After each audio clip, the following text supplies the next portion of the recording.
tudo bem? Boa tarde. Vamos lá para a nossa aula 3 do mini curso aqui de libertação e batalha espiritual. Como eu falei, hoje a nossa aula é conhecendo um inimigo, tá? Nosso adversário, para que a gente venha... Como que a gente vai vencer um inimigo se a gente não conhece ele, né? E hoje na nossa aula 3 a gente vai falar um pouco sobre isso. Lembrando também que se você ainda não assistiu o primeiro mini curso de libertação e batalha espiritual, tem aqui, né, nos vídeos aí você pode procurar a playlist de um mini curso que eu já dei um tempo atrás de libertação e batalha espiritual. E esse aqui já é o segundo mini curso que eu estou trazendo aqui para vocês, tá? Então vamos lá. Pra gente vencer, né, a batalha contra o inimigo, é crucial a gente compreender o nosso inimigo e ver com quem que nós estamos lutando. Porque se a gente não conhece o inimigo, as suas estratégias, a gente vai perder a batalha. Mas glória ao Senhor que Ele nos deixou uma bússola, né? Deixou a sua palavra, onde Ele nos dá muita chave, onde Ele nos dá conhecimento para a gente aprender e saber guerrear contra o nosso adversário. Então aqui a gente vai, né, explorar um pouco, né, sobre a identidade e os propósitos do inimigo espiritual. Então, também como as suas artimanhas, né? Então, ao conhecer o inimigo, a gente vai estar o quê? Mais preparado para resistir às suas estratégias e permanecer firmes na batalha espiritual.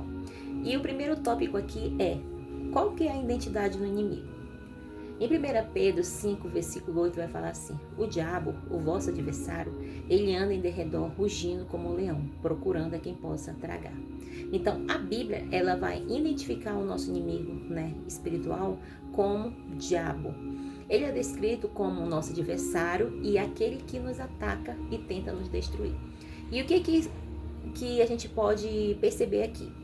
A gente tem que estar ciente, totalmente ciente, que tem a existência de um inimigo que vai tentar nos prejudicar, nos afastar do Senhor, né? E como que ele vai fazer isso? Sempre espiritualmente, tá? Sempre, desde o princípio, né? Ali desde o começo, o nosso adversário, ele tem raiva da gente, porque nós somos imagem e semelhança de Cristo. E o foco dele é o quê? Matar, roubar e destruir, né? Destruir a família, destruir ministério, destruir saúde, matar, sabe? Tudo que é mal, tudo que é ruim, ele tenta fazer. E no segundo tópico, o que a gente vai aprender? Qual é os propósitos, né, do inimigo? Qual que é o propósito dele? Como eu falei, matar, roubar e destruir. Em João 10:10 vai nos relatar esse propósito dele: roubar, matar e destruir. Então, o inimigo, ele tem 3 propósitos principais, que a gente acabou de relatar aqui: roubar, matar e destruir. Então, ele busca roubar a nossa paz, a alegria, nossa fé, matar nossos relacionamentos com Deus, com os outros e destruir a nossa vida espiritual. Então, por isso que nós devemos estar sempre, irmãos, vigilantes e resistir aos seus ataques, permanecendo a cada dia firmes na fé com o nosso Senhor Jesus Cristo, porque resistir ao diabo e ele fugirá de vós. Glória a Deus. Então, em 2 Coríntios 2:11, a gente vai falar algumas táticas comuns aqui, né? Vou falar umas táticas comuns aqui do inimigo. E aqui em 2 Coríntios 2:11 vai falar assim: não ignoremos as suas maquinações. A Bíblia nos manda não ignorar as maquinações do inimigo, porque ele é muito, né, inteligente. E ele é muito, gente, observador. E o inimigo, ele tem algo que muitas das vezes nós cristãos não temos, que é a paciência. Ele não lê o pensamento, mas ele nos estuda. E ele está aqui, faz desde a criação do mundo, ele está aqui. Então ele conhece ali, né? Ele entende muita coisa da humanidade. Então o inimigo, ele vai usar várias táticas para nos enfraquecer e desviar-nos do caminho de Deus. E qual que são essas táticas? Qual que são? A primeira é mentiras e engano. Vós sois do diabo, que é o vosso pai, e quereis satisfazer-lhes os desejos. Ele foi homicida desde o princípio e jamais se firmou na verdade, porque nele não há verdade. Quando ele profere mentira, fala do que lhe é próprio, porque é mentiroso e pai da mentira. Então João 8,44 está nos declarando, né, que desde o princípio ele foi homicida e jamais se firmou na verdade, porque nele não há verdade. Ele é mentiroso, ele é pai da mentira, ele quer enganar os servos de Deus, o povo de Deus. Então o inimigo, ele é o pai da mentira e usa engano para nos afastar da verdade de Deus. Então nós devemos o que, irmãos? Estar atentos e fundamentados aqui. Deixa eu mostrar para vocês. Na palavra de Deus, para reconhecer e resistir às suas mentiras. Se não tivermos, irmãos, firmado na palavra de Deus, o inimigo, ele vai nos enganar, o inimigo, ele vai tentar ali, irmãos, fazer de tudo para que nós venhamos o quê? Cair nessa mentira, nesse engano que ele arma, né, na maioria das vezes. E a outra estratégia é a tentação que ele vai usar.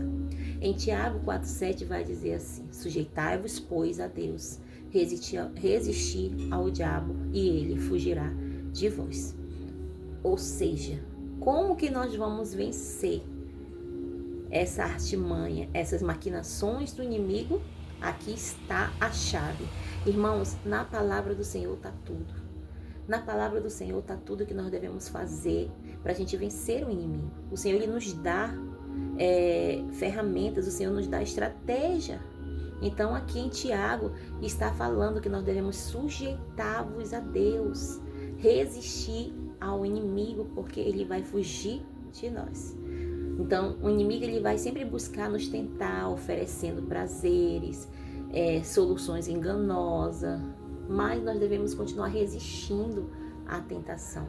Sabe aquela pessoa que tem vício, aquela pessoa que assiste pornografia ou tem algum vício, e você tá ali tentando se libertar e o inimigo vem e fala para você assim: só hoje, assiste só hoje, sabe, faz só hoje, ninguém tá vendo, só tá você aqui, sabe, ninguém vai saber. Irmãos, ele faz esse tipo de coisa para você cair, porque o pecado, ele traz morte, e morte espiritual.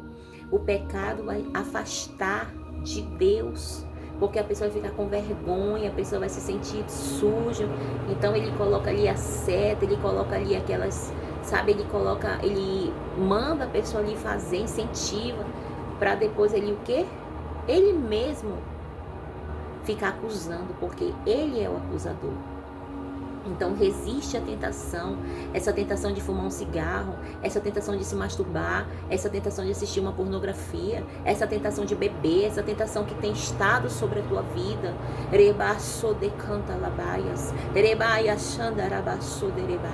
Resiste, resiste essa tentação. Resiste, irmãos, essa tentação, aleluia, que está aí, né, sobre você, te influenciando, aleluia. Olha, quando eu falei isso agora aqui, o Senhor, ele ministrava meu coração, que muitas pessoas estão ali debaixo dessa influência, e o inimigo, ele tem colocado muito ali essas pessoas debaixo dessas tentações, e muitas vezes as pessoas, elas acham que não tem mais jeito para elas, mas isso é mentira, que elas não vão conseguir vencer, que não adianta nada elas orarem, que não adianta nada elas buscarem, que não adianta nada ela ir para a igreja, para o culto, porque ela sempre cai no mesmo erro, ela sempre cai na mesma tentação, ela sempre cai no mesmo pecado. Mas o Senhor está falando para ti nessa tarde, meu irmão e minha irmã, o Senhor é aquele que perdoa. Confessa teu pecado diante do Senhor e deixa, porque aquele que confessa e deixa alcança a misericórdia, alcança a misericórdia de Deus. Aleluia. Busca força em Deus usando as armaduras espirituais. Outra artimanha do inimigo é divisão e conflitos. Efésios 4:3 vai falar assim: esforçai-vos para preservar a unidade do Espírito, pelo vínculo da paz. O inimigo, ele sempre vai buscar semear discórdia e conflito entre os irmãos, tanto assim na igreja, tanto no âmbito familiar, tanto entre os cônjuges, né? Mas estar vigilante, irmãos, estar vigilante e alerta, sabe? Porque o Senhor, ele vai promover o quê? Paz, unidade, amor. O inimigo, ele quer ver destruição, ele quer ver discórdia, ele quer ver contenda, ele quer ver briga, ele só quer ver esse tipo de coisa. A outra artimanha que ele vai usar é desânimo e desespero. Mas Isaías 40, 31, eu cito muito esses versículos aqui nas minhas ministrações. É que os que esperam no Senhor renovam suas forças, sobem com asas como águias, correm e não se cansam, caminham e não se fadigam. Olha só, os que esperam no Senhor têm as suas forças, irmãos, renovadas. Então o inimigo, ele vai procurar sempre desencorajar e levar a pessoa ali ao desânimo, ao desespero, fazendo ela duvidar do amor e do poder de Deus. Só que nós devemos resistir esses sentimentos negativos, irmão, porque esses sentimentos negativos, eles vêm do inimigo, não é do Senhor. Continua confiando no Senhor e buscando renovação na sua presença, porque Ele vai renovar as tuas forças. Ele vai renovar as tuas forças, Ele vai te fortalecer, Ele segura pelas tuas mãos, porque quando tu estás fracos, é aí que tu tá forte, diz o Senhor para ti nessa tarde, porque o poder de Deus se aperfeiçoa na tua fraqueza, aleluia.